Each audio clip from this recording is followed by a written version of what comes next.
yourself as a CEO or as an employee of your own online coaching business. We've been brainwashed since our very, very young age to actually believe into the trading time for money topic thing. So in this video, I'll help you brainstorm, or I'll help you identify if you really see yourself as a CEO or as an employee of your own business. And of course, the goal is to be a CEO.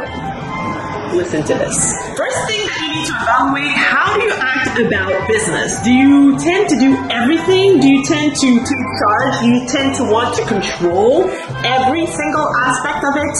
And if you do, well, that's kind of normal. I feel like all entrepreneurs go through that phase where they feel like Superman, Superwoman, and they decide to tackle the world and be ready to do everything and learn about everything and sign up for all the courses and get all the help possible, or learn and learn and learn and learn and learn. I was stuck in that phase for a while. When I started my first business, I thought that yes, I had to focus on everything that I didn't know or all my weaknesses, and before all my weaknesses were actually transformed into strength, then I had identified that I wasn't ready to get started. In fact, it was just finding excuses not to get started. So if you are the type doing that right now, please stop. You have everything right now to get started into helping someone with a specific problem, and one person is social proof. So the breakthrough happened for me when I started working with a business coach who told me that I needed to double down on my strengths instead of focusing on my weaknesses. And in fact, that changed my world for the better, because I used to get very frustrated about the things that I couldn't not control, but about the things that I can get great at, because I was neglecting what I was strong at. So it's not really good for your self-esteem, because you're always struggling into working on something that's not really working for yourself.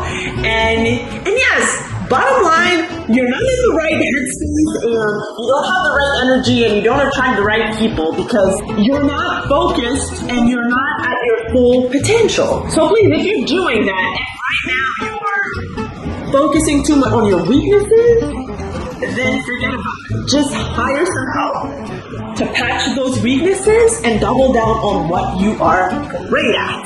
Another question that you need to ask yourself is, are you working on your business or in your business? So are you having the CEO hat, the person who is overseeing everything, all the departments, and see where the tweaks have to be done or evaluate how things are working? Or you are the employee, the person doing everything, right? The person trading time for money type of thing, or the person spending too much time on things that could definitely be delegated or things that are useless to spend time on. I'll give you some time to think about it. One of the exercises I love to do whenever I want to evaluate if I'm productive or not, or if what I'm doing is really about to get results for the business, is to sit down and actually revise all the activities I did for the day, and then add up like everything that I've done for the week, and then see where I lost the time. So, for example, if I spend time on the phone talking to someone who is a potential power partner and who can refer me clients, yes, that's totally worth it. Let's say if I take some time to do some admin stuff or to work on a certain design that definitely could have been done by someone within half a minute because they're more used to it than myself, then yes, maybe I lost my time in that sense. So take some time to evaluate the activities that you're doing and see if they are eventually going to bring money to your business.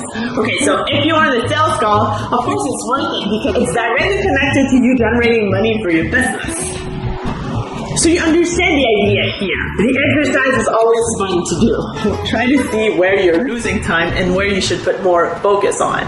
Also, if you have time, get educated in sales and marketing, in messaging, and also in writing content, because this is really important. Sometimes it's unfortunate, but there are many online coaches who are the best at what they do, but people are not aware of it because of the way it's expressed, or because of the way they show up, or because of the way that their messaging is not clear enough, right?